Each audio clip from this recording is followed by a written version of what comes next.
Okay, fantastic. So, welcome everybody to this special version of the Wellbeing Culture Forum that we founded in March as an online debate and discussion platform to discuss the recreation of cities in the wake of COVID-19, the deeper inner game of our culture that we see is absolutely necessary to focus on. This is our absolute premiere because we are now merging these two realities, the virtual one and the real one. I mean, most of our guests are not anymore doing the distinction between the virtual and the real reality, but there's still a distinction. We were now for many months, all of us basically looking at Zoom screens most of the working time, and now we are sitting here in the courtyard of the gallery of Johann König. Beautiful weather, sun, wind, but most of our visitors, most of our guests are still looking on us and seeing us through the LC display. So this is now a merge of these two realities, and I'm extremely thankful that everybody here is participating in this experiment, and I'm very thankful especially to our panelists that are here and that we will introduce in a second. I will just say some words about our group. Thermal Group is now the world leader in creating thermal baths, big wellness facilities. We started with the art program in 2017. This was at the Royal Institution in London, where we launched the thermal art program with the idea that we will need to expand architecture with the vision of artists, and we will need to expand the artistic visions with much more resources to be able not only to fill rooms, but to build and create rooms. This is something that Hans Ulrich is very often referring to when he is talking about production of reality, is the understanding that all reality that is surrounding us is actually meanwhile artificial, meanwhile produced through our thoughts, through our brains, and we are actually able to master it. We are able to create it, and we are able to recreate it when it doesn't work as we want. It's not something that is God-given. So when we are basically born into cities, this is something that we are not only able to fill with content, we can recreate it completely. And I think this is a big challenge, because COVID-19 showed us, we learned a lot through this virus, we learned a lot through this pandemic, and we learned that our cities are basically a monoculture of human life. Yeah, but we cannot live without the other life. We cannot live without the other biological organism that created our bodies in over 200,000 years of evolution. We cannot completely build walls around ourselves and live without animals, without trees, without, a sustainable reconnection to nature. And this this forum that we are starting today is called From Breaking Bauhaus. This is this session that we are starting now, to Growing Gaia. This will be the next two sessions that will connect us back, hopefully, with the environment. But to understand how we could go, to imagine how we could go forward, we have to look back into 1917, into the time when the Spanish flu was going all over the world, causing over 50 million of deaths. And then after the First World War, Bauhaus 1919 was started in Dessau through Walter Gropius and a group of people that believed that culture can recreate society, that it's not business, it's not politics, it's not where we are now looking for solutions, but it's actually the creative sector that can be really in power to create the core of society. And this is why I'm extremely happy that we have so many people that want to talk with us about exactly this topic. And I want now to introduce Roya Sachs, my co-moderator today. Thank you so much for preparing this session. And I will give the microphone to you now, so you can do the introduction of the other panelists with me together. Thank you, Mikolai. Hello, everyone. It is my distinct honor to be the least distinct person on this panel, but excited to speak to you all. I'm going to do a very condensed bio because if I would read all of your accomplishments, we'd probably be here till Sunday. So Mark Spiegler, here at the very end, hi Mark, is Global Director of Art Basel. He leads Art Basel's international organization, art fairs in Basel, Miami, Hong Kong, and its extension into further activities and digital initiatives. The French-American joined Art Basel as co-director in 2007 and global director in 2012. Hi Mark, thanks for being here. Hi Roya, thanks for having us.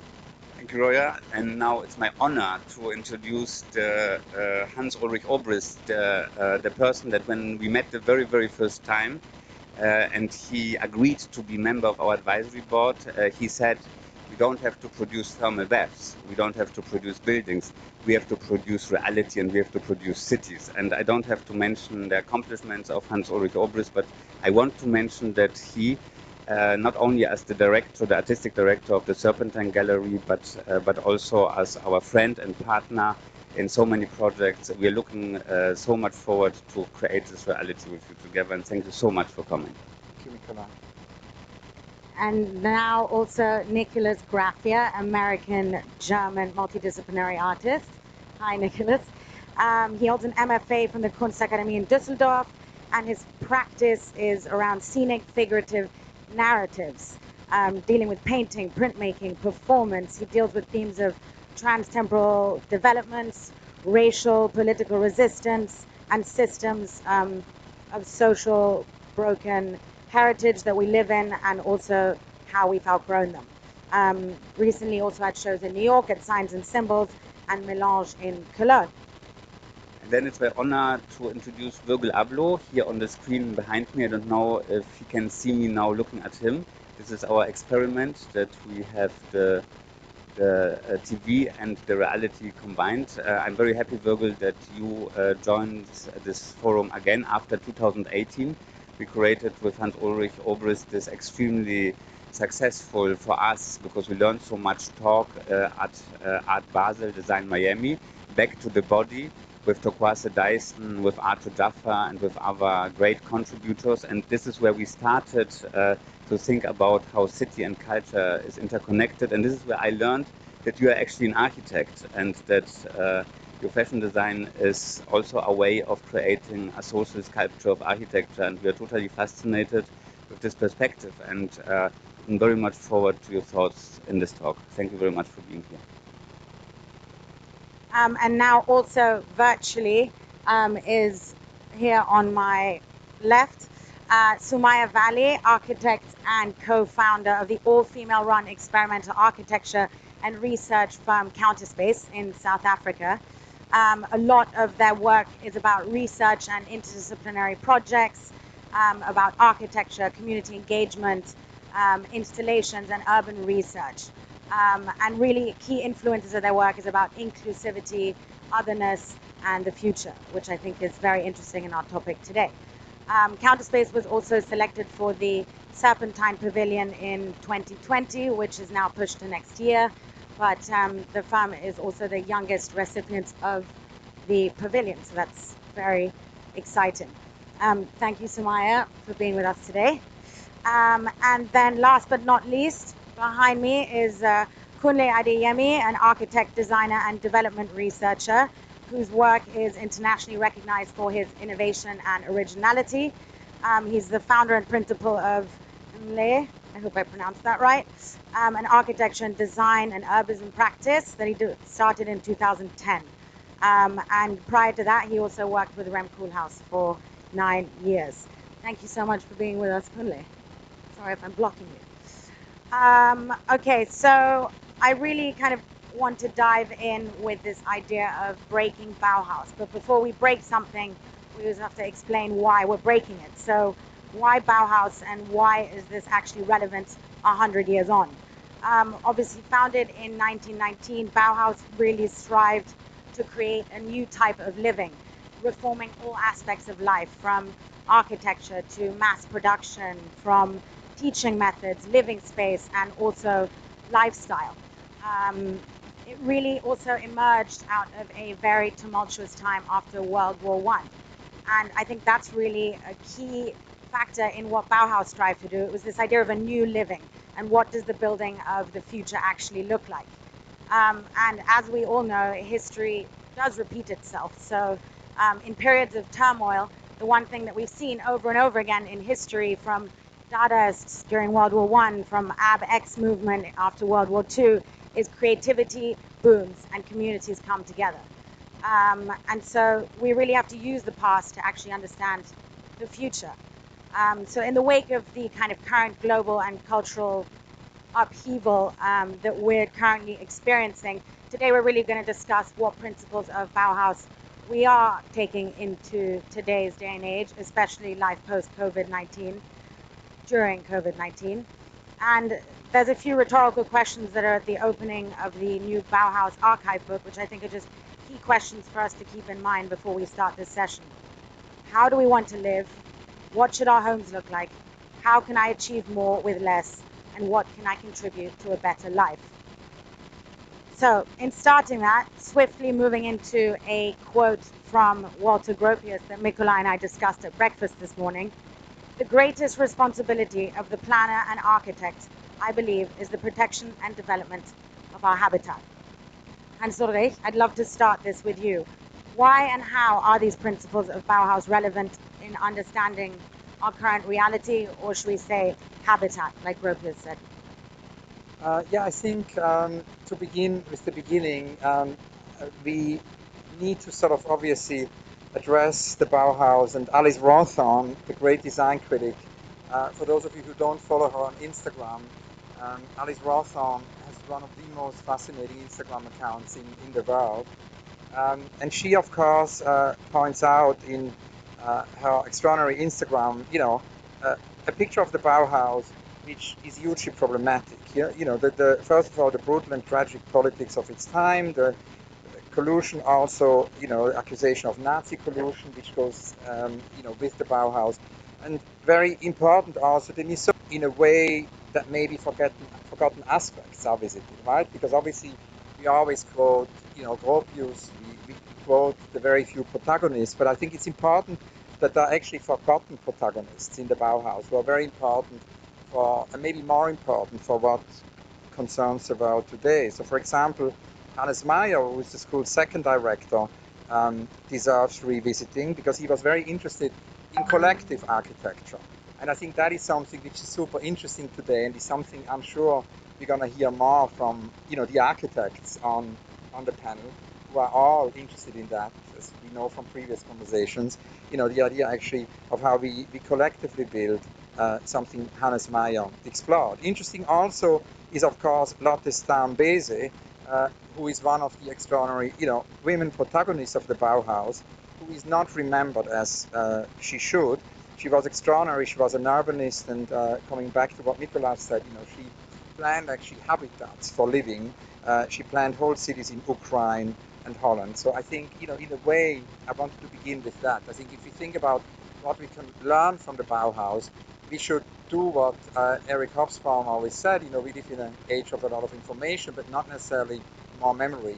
And there is somewhere amnesia still at the core of this information age. And it is kind of fascinating, that these figures, if you think of, Stern-Bese, even after endless celebration of the centenary of the Bauhaus, which led to literally hundreds of exhibitions worldwide, are still not household names.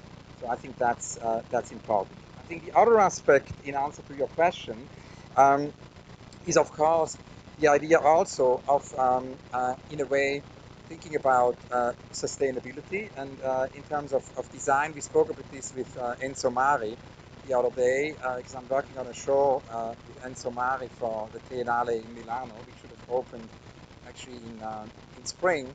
And he says that one of the things which is so important if you think about, the habitat also of the future, is that it goes away from this idea of the disposable, that design and architecture are not disposable. And it's obviously, that means that things have to last, that we start to think about long duration of things. And that, brings us in a way to form a phantasma.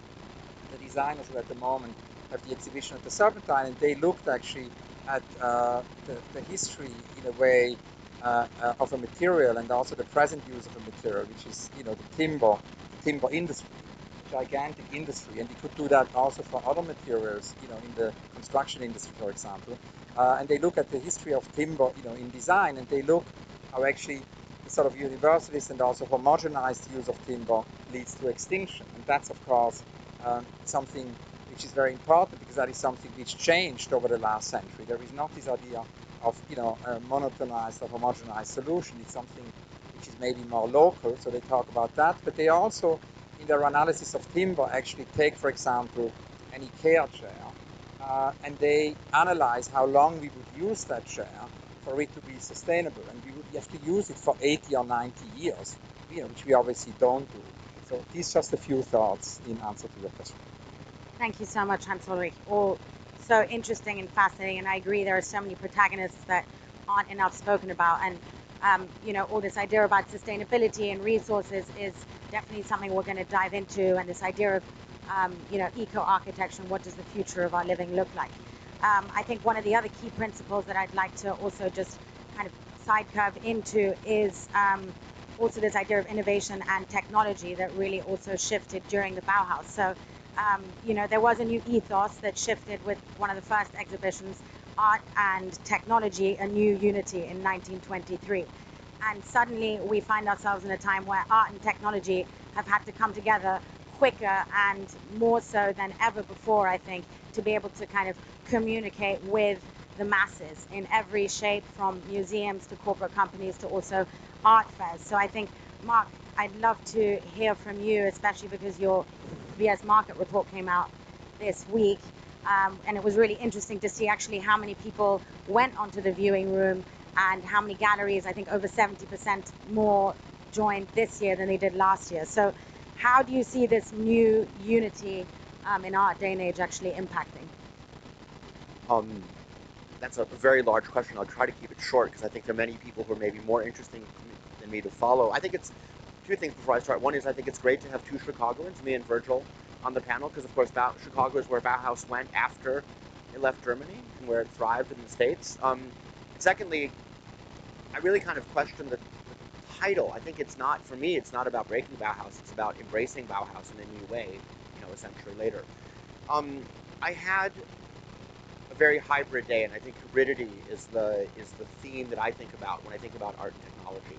So yesterday, I did one of my favorite things, which is to run around town and try to see as many galleries and exhibitions as possible. I started with the Kunstwerke, and then I went to the Gropiusbau, appropriately enough. And there I ran into Augustin, who's the director of the biennial. And we talked about what it meant to curate a biennial now. And he told me that of the 80 artists in the show, only 22 were able to be present. So to install, anyway, every artist, excuse me for saying this, every artist is a crisis waiting to happen. So, but when you're dealing with 60 of them by a Zoom, it must be even crazier. And then I went to a very wide span of galleries. I started with Sweetwater, which is a very new gallery in an apartment in sort of the far end of Kreuzberg. Then I ended at Kapitan Petzel, which is, I don't know if it's actually a Bauhaus building, but it's certainly a Bauhaus style building. And this is really one of my favorite things in my job, is to run around and see art, see shows and talk to gallerists and see all the different spaces and architectures that people choose to exhibit art within. And then I went, so that was the physical part of my day, which was incredibly interesting. And then I went into a very digital part of my day, which was I did a 4.5-hour Zoom call in which we did the selections for the upcoming Art Basel online viewing room 2020, which is at the end of the month. And this is just to give you a sense. Like, normally the selection process lasts a month and a half or 2 months. This time the deadline was Wednesday. The selections were yesterday, and we'll announce the who's in the fair very shortly. And then the fair itself, the show itself, starts on September 23rd. So we can do this kind of very rapid thing, and this is the thing that we only announced a few weeks ago. And actually almost 150 galleries signed up or applied for the only 100 slots. So it's not just that we're announcing it, it's also that the market is embracing it. And I don't want to preview it, but there are great projects that people came up with, and some of them are very specific.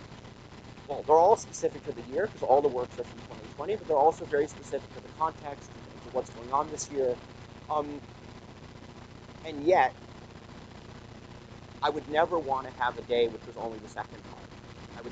I don't want to live in a digital art world. I don't think any of us want to. I think for me, it's been an enormous relief and pleasure to be out on the road again, to see the people from the art world, to see artworks in person, and I think, so on the one hand, it's good, this period, this forced, frankly quite reactionary art world, use that new technology to sort of start moving faster, or even to start moving at all in the direction of the digital. And people have learned how to make use of digital platforms, have learned how to do great studio tours, digitally. And on the other hand, I think that's only part of the equation. I think the real part is still the art. Is art. I don't think this is an industry or a world which can be digitized in the same way. And so, in an optimistic way, in a very difficult time, what I see is that we should embrace the technology, but not too much. That we should understand its limits. In the same way that people started trying to break up with people by text message when text messaging started, and they realized that actually that's a completely caddish thing to do, and that it's not appropriate. And I think in the same way, I think to think that it's to see an artwork online or to see an exhibition online is the same as seeing it physically is absurd, and we shouldn't pretend that that's the case. I think we have to understand the opportunities, but also understand the limits, and that we can get the most out of this future hybrid world. Very well said. I agree, except for about the text message bit. Okay. Yeah, and I think that this idea of also experiencing artwork, it also goes back to this idea of Bauhaus, of a Gesamtkunstwerk, so really experiencing all aspects of all different departments. And I think one of the things that was so incredible and innovative about the Bauhaus was this idea of all these different departments, from printmaking to ceramics to weaving to glass to metal workshops to theater, all coming together under that umbrella. And I think more and more that type of fluidity and creative out-of-the-box thinking is critical in a time where we're having to come up with more original ideas of streaming our creativity. So Nicholas, are there, your work is really a conscious break from tradition. You're combining performance with printmaking and painting. Are there specific principles of the Bauhaus that you take or that you're breaking? And how has your creativity in this process then kind of been adjusted? So, well, I think I'm from a generation that has been exposed to like a lot of different influences. And when I think of my studies, I literally went to like a lot of different classes, because I was studying in Germany, where you would have like Meisterschüler classes and stuff like that. You would study in a particular, like under the supervision of a particular professor who has like a certain, focus. However, I think that the Bauhaus has definitely influenced some more than the others, and like you really see that in the way they teach certain works. And I remember from my time when I was still studying Dominique Gonzalez First's class, who was like a very transmedial artist, and that you really felt that this kind of like extension of what it means to create or produce a certain artwork in one medium really kind of like enriched my practice in a way, because it always felt like whenever you depart from the idea of the painter, let's say the painter or like the sculptor or whatever, you kind of like manage to catch a certain notion in a more precise way. At least that's how it felt to me. And I would definitely say that the Bauhaus, not only like in terms of teaching methods that they applied, I was really into the idea of the Black Mountain College as well, and it was really interesting for me to see how like certain people who were associated to the Bauhaus, like Ani Albers, for example, were teaching at the Black Mountain College, because that's cool. Those two places were always kind of intertwined for me, and the whole idea of the avant-garde there as well was always really thrilling for me. It was always really intriguing to see, and also like I think the Bauhaus really often is kind of like reduced to this very like design heavy, like like formal ideas. However, there was a huge political dimension in the movement itself as well, I think, especially when you think of like emancipatory acts and like die neue Frau, the new woman, and those ideas. I think that was what was most formative to my practice back then. That's a little bit what is missing right now, right? This kind of political approach and a common platform. Totally, and I also love that you brought up Annie Albers, because also there are these kind of forgotten Bauhaus women, and there's the Bauhaus Mädels, a book that recently came out, and it really also explores how, you know, even though 50% of the new students when it started were female, they were forced into specific departments they didn't want to be in. Annie Albers wanted to be a painter, but then she was pushed into working in textiles, which worked out for her, but still. So that's something to also keep in mind, that there are these dualities, because any artist is not creative in one way, he's creative in every way. I think one of the pioneers of that, and this is something I want to gear towards Virgil, if from afar, is obviously the theater pioneer Oskar Schlemmer, who really strived and created this new ethos for what is the idea of a new man in this kind of post-industrial era. You know, it's this idea of animalism and restriction, order and chaos, man and machine. He said, I vacillate between two worlds, two styles, two attitudes towards life. If I could succeed in analyzing them, I think I could be able to shake off these doubts. Now, Virgil, who is very much a polymath, which inspired me when I was reading about Schlemmer, trained as an architect, now a designer, DJ, entrepreneur, engineer. Virgil, how important are these kind of dualities and multifaceted identities in your practice and creativity?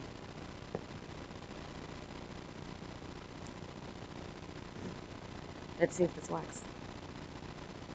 I think when you look at maybe that didn't come through, but I think it's vital, that sort of freedom. You know, when we talk about the Bauhaus 100 years ago, it's almost as if you're putting humanity in this perfect box and hoping that it reacts to the experiment of the initial premise. And I think what a modern generation does today is, as Hans was saying, we have enough information to go back. You know, we have enough curiosity to find the epicenter and then find out what was left out of the history books or the logic. So, you know, this power of being free to float between disciplines, to be human, to contradict, you know, to have a premise and change the idea and readapt is what's great about our modern society. You know, we're in the midst of another civil rights movement. You know, we're in the midst of a global pandemic that can sort of shed away that construct of this box that humans should naturally fit in. And I think curiosity and jumping over boundaries to creating a new reality is vital. You know, to what Mark said about, you know, the art world and the sort of digital. Like, we can understand it as a possibility, but we can also reject that to offer up something new. So I think, you know, these are valuable conversations to have, from the individual to the mass. You know, how are we as a modern society making the boundaries for our art movement, or whatever classification we want to put as the title. And for me personally, you know, when I approach my architecture side of my work, when I approach the fashion side of my work, or music side, I'm operating on a sphere above the tangible, and that ability to crisscross between disciplines creates a language that sits above sort of like a programmatic sense of what the past was built on. Thank you. I love what you just said about this idea of freedom to move, because that is exactly what is being kind of taken away from us. So this idea of freedom to move, as you were saying, creatively, it's also this idea of freedom to move physically. So that really, I think, opens up this discussion on the fluidity also of architecture. How do we create a space that doesn't define us, but instead creates those fluid spaces? Kunle, also from afar, you know, there's this incredible project that I read about that you did in Chicago at the Green Line Art Center, which was a democratic space for creativity and inclusiveness. And the whole main floor was called the free zone, because it had no columns and it was completely open. And I love this idea of this concept of, you know, democratic and fluid inclusiveness. How is that something that's a part of your practice, and how do you think that's more important today than ever? Thank you. I think it's incredibly important, as Virgil also mentioned, freedom, inclusivity, and I would also add coexistence and diversity, particularly between humanity and the environment. That's really what we try to do in our practice. We try to promote diversity and coexistence between humanity and the environment. And this for us is fundamental in allowing people to engage and address some of the challenges that we find in everyday life. And this sort of cuts across the issues that we would probably have experienced even in the last few months, where obviously our engagement with the environment completely changed during the sort of COVID period. And we, we're now starting to understand sort of new realities and really look at, understand the impact of our activities on the environment. So it's the moment when that we're used to from Zoom, right? The freezing moment. It was going so well. It was going so well, but I think it had to happen. Okay, Kunle, sorry, you cut off there. But I think, Hans Ulrich, this is something I've also heard you lecture about so many times, which is also this idea of fluid. When we think about there we go. spaces, There we go. obviously, so I think it's definitely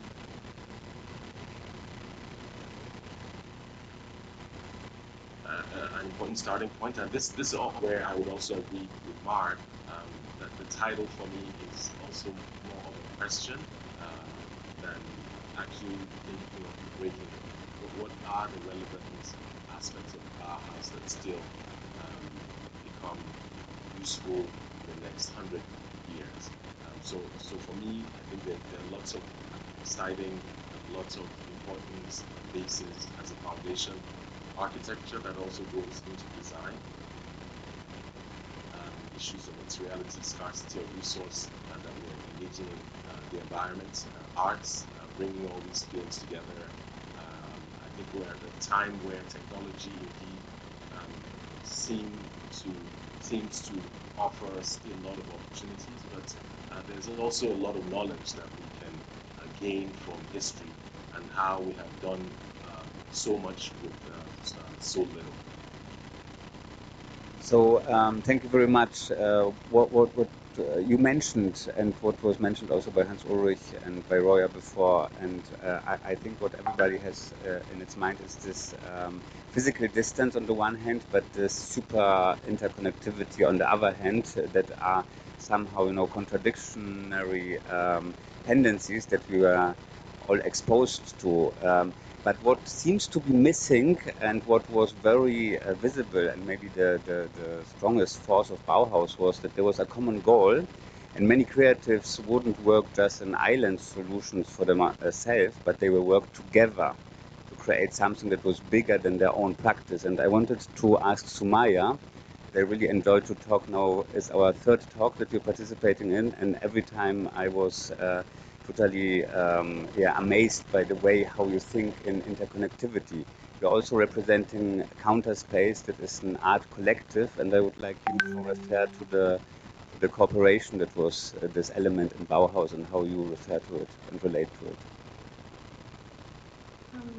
Thank you so much, Nikolai, for the question. I also really always enjoy our conversations, and they always leave me deep in thought as well.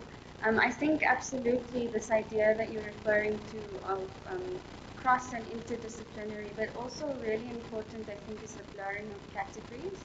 And when I founded Counterspace, it was really important for me that we found ways to work across discipline, because I think that the architecture that we have and that we've inherited has so many blind spots. There is only so much that you can convey on a plan, and Virgil also referred to the intangible aspects of architecture, which I'm also very interested in.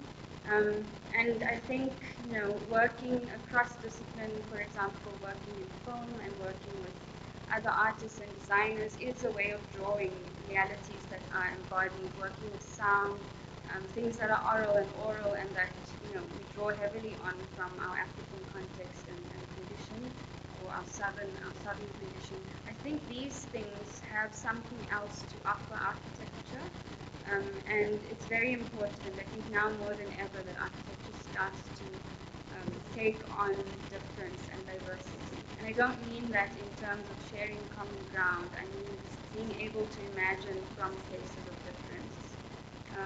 And I think for me also this aspect of Bauhaus was very powerful. I completely resonated very deeply with what Hans Ulrich mentioned around the amnesia related to Bauhaus, and also, how do I say, some of the difficult aspects of Bauhaus, that some of its students, for example, were involved in the design of concentration camps and so on.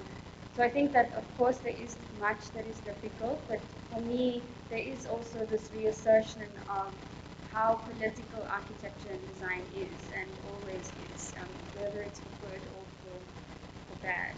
You can think of the involvement with Nazism and so on.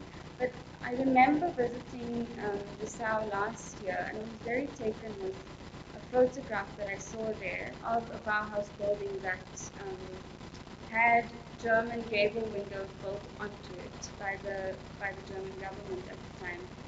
And I was, because they saw the Bauhaus movement as something that was modern and progressive and against German national identity in many ways. And so their way of undoing that was to physically build over something that silenced this creativity. And in my context in South Africa, with all our inherited apartheid structures and urban fabrics, we have so many challenges, and our built environment is entirely inherited and warped. That photo for me was really powerful because it spoke about how political architecture is and has to be, and that reassertion that we also have to be able to imagine beyond our context and conditions. Thank you so much, Sumaya, and kind of really bouncing off one of the points that you made about the political side of how can we actually use architecture and art to voice our concerns. And this can very quickly become a political debate, which we'll avoid turning this into. But one of the things that's so key is really performance art during the Bauhaus. It was really considered as one of the ways in which you could really put forward and confront and reject things that were happening in society at the time. And Peter Brook's seminal book from '68, The Empty Space, which really talks about the Bauhaus stage, says instinctively governments know that the living event could create a dangerous electricity. The theater is an arena where living and confrontation take place. Nicholas, I know that you in your practice, of course, you take this idea of approaching themes of socio-political, racial and historical narratives. How are you actually using that performance to voice your concerns? Well, I think that when it comes to performance, the great asset that it has is that it kind of can kind of like make walls porous, and like you're really often invited to do something like an institution, a very wide cube kind of place. But I think what you can do is that you can deliver, or like use your physicality to really deliver an idea of transformatory idea in a more immediate way, in a more urgent way.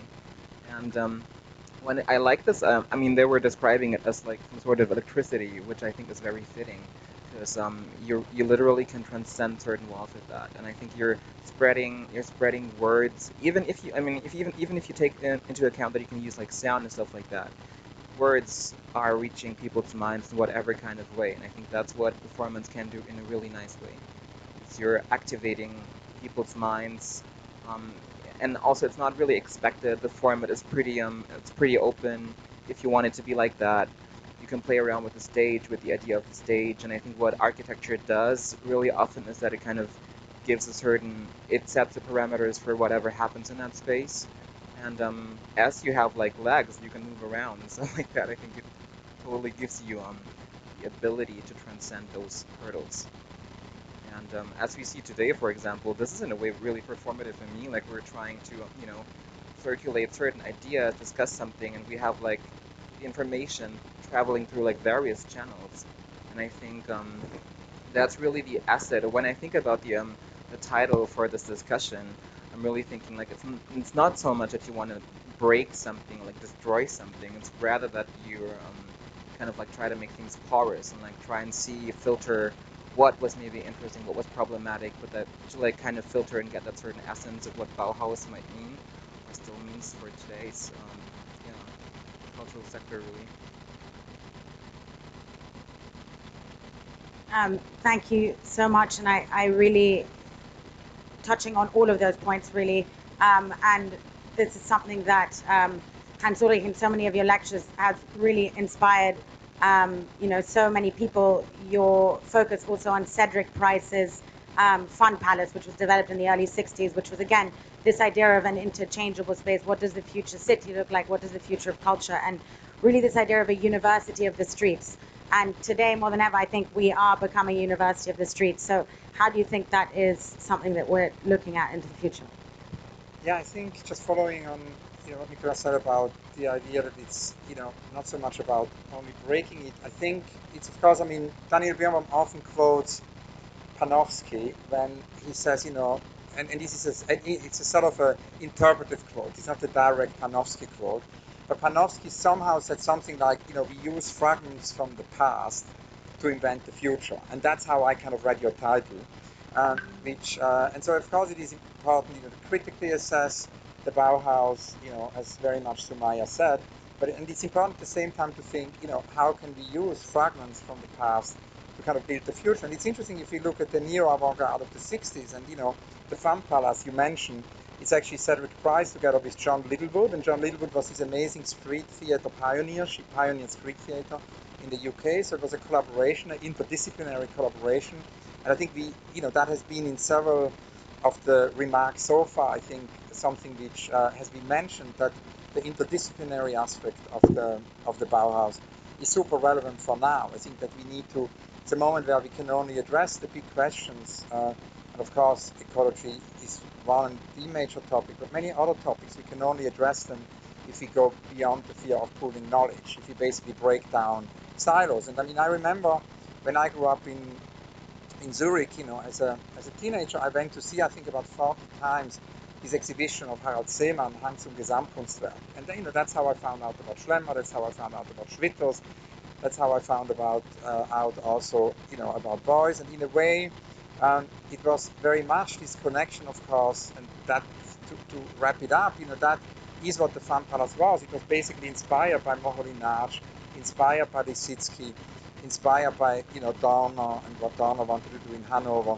This idea how one could actually do an interdisciplinary and also dynamic institution. It came from this idea, and Picabia said museums are cemeteries, and then they wondered, how could one do the opposite? How could one do an interdisciplinary arts organization where all the disciplines could meet? And they conceived of this Fun Palace as a really transformative kind of structure, and it remained an unrealized project. It's actually interesting that we did work on a sort of a reinterpretation of that Fun Palace idea with Kuhnle. So maybe we should actually listen to Kuhnle. He might be in a better position to answer your question, about the Fun Palace, because Kuhnle built a structure in dialogue with Dino Segal in New York for the prelude of the Shed, which was almost like a mini Fun Palace. So it would be, I think Kuhnle should answer your question. Kuhnle seems to be frozen at the moment. Because it was very beautiful, you see, because Kuhnle designed in New York City a tiny little, and it's the first time that was actually, a Fun Palace sort of that sort was built, because you would have a rap concert which would segue into a dance performance, which would, so you'd have then a panel, and then all of a sudden the walls of Kuhnle would dissolve again, and then, so it would basically be, you imagine there's an art historical conference about the Fun Palace, which Roya asked about. Then the walls of Kuhnle would go out, and 5 minutes later you would have Abra, who would do a concert. And then that would go on, and then all of a sudden some walls would come back, and there would be some form of structured space, and then Bill Forsyth, would do a dance performance. And then after that, it would sort of fluidly go into a Tino Segal piece, and then all of a sudden the walls would move again, and it would again be, a rap concert. So that sort of fluidity, that you'd go from Abra or Princess Nokia to an academic conference. And Kunle is back, hurrah! Be back. Are you Yeah. back? Yes. Hi. Thank you. Yeah, I could hear your hands order. Thank you. That was actually a very apt description of the project. And it was really a lot of fun working with you and working with Tino Segal and the rest of the team that shared from this project. And indeed, fundamentally, the idea of the space was to explore, from our perspective, how can architecture be more human? How can we create a space that can move, that can dance, that can adapt to its environment, and can basically transform to respond to the changing programmatic requirements that we always have, from arts to music, fashion. So pretty much the tenets of what the Town Palace sought to do. And I think you've given a very beautiful explanation of how the space worked. Essentially, it was a roof space with walls that were made of chairs, and the chairs were on wheels, and we could basically transform the space from a complete black box to an open space by literally moving the walls manually. So that was quite a fun project, and we're looking forward to doing even more a newer iteration of that soon. This is how a city should look like, right? This is how a city should Yeah. look like. Not only an art project, but this should be our life, not only in art, but in reality, right? Yeah, that's actually exactly what I wanted to then kind of bounce off of that with what Sumaya's doing, where I read this beautiful description where they create spatial fairy tales. And I love this idea because everything we spoke about really resonates towards that.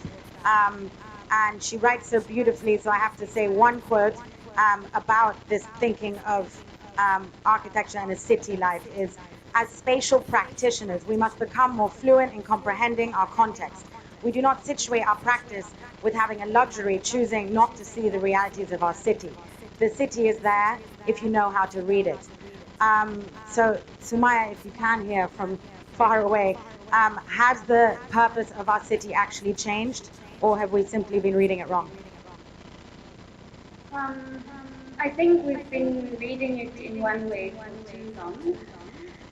And I think that often when people speak of Johannesburg, for example, or many African cities for that matter, words like elusive or chaotic are used. But I think that those words sometimes come from a lack of understanding a different point of view or a different perspective. And even in how we think about, for example, the environment, or if we think about something like a humanist approach, these words, in their etymology in English, construct reality in a certain way. So, for example, environment situates ourselves and then something outside of us. But in many African and other realities, the environment is seen very much as a part of who we are. And words like private and public don't exist in many languages where I'm from, but rather words that we use roughly translate to something like intimate or like communal or gathering, which I think are also much more fluid terms and can allow for a much more fluid understanding of how we can embrace and approach space in our cities. So I think that perhaps it's about involving and including the reality of many different perspectives and voices. And I think also if we think about Bauhaus and if we think of the interdisciplinarity there, I think that there is so much to be learned in drawing on different disciplines, but also in drawing on different voices, in bringing together as many voices as we can for everything that we do, and in engaging in dialoguing and in listening deeply to place, so that we shift the edges of ourselves to include our environments and to include others as well, and also to include things that we consider inanimate, like, I don't know, rocks and water and so on. These are also all really much integral to ourselves and our beings. Thank you so much. And I think that this exactly what you're talking about, this dialogue about, with different people and humans and nature, and, a dialogue that we're having with our city today, versus the dialogue we were having 6 months ago is dramatically different. There was actually a New York Times article that came out this morning, which was, 100 different businesses that wrote a petition against and letter to Bill de Blasio about the widespread anxiety that has fallen over New York and the future of its city. And that's all about safety. It's about cleanliness. It's about the quality of life. And many people are taking these issues of, city abandonment and overrun by disorder into their own personal life. So, the question really is, how is this exodus from cities? Now, many people are working from home for the foreseeable future. Mark, maybe this is an interesting question for you. For so many people who are actually now working from home, and we're kind of restructuring the experience we have with art and community and, the cities around us, do you think the future of our cities are at risk in that sense? Wow, that's a huge question. I like to ask huge questions. And I'm a devout, what the French call a citadin. Like I'm a city person. Although I like the countryside as well. But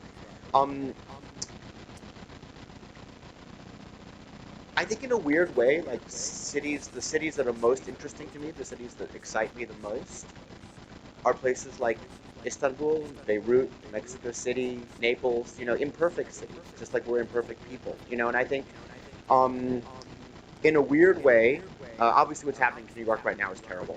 There's no question about that.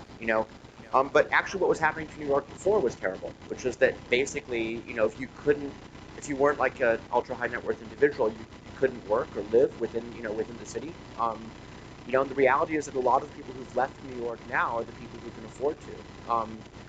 But in the end, I think if you look at this in a sort of Panglossian, optimistic way, you could say that we're in this stage where the city could recover this more kind of Jane Jacobs version of a kind of a balanced, mixed use, mixed incomes, mixed races, living together in a way which is productive and exciting.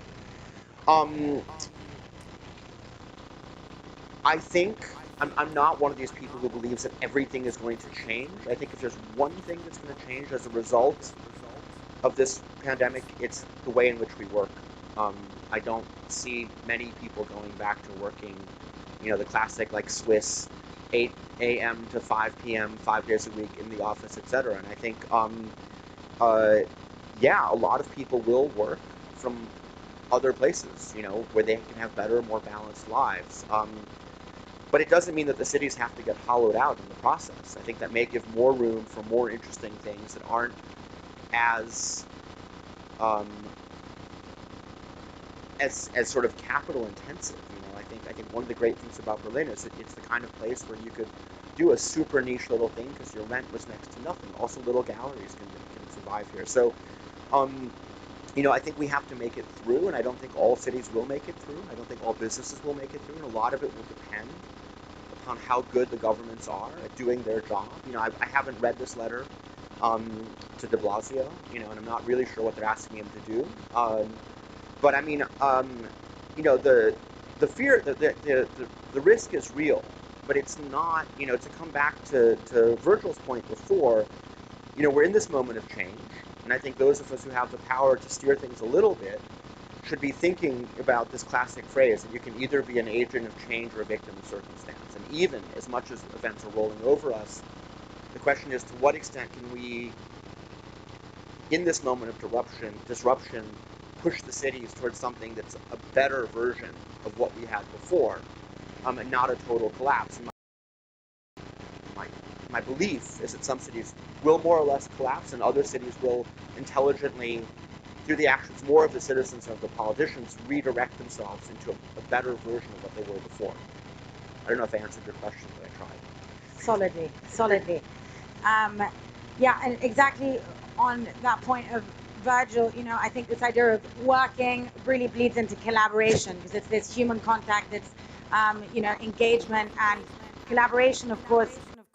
Virgil, for you, who really has your hands dipped in so many different, you always and often stress about kind of the importance of collaborative working, and then doing collaborations with Nike and Murakami and IKEA, and then also now a Japanese designer.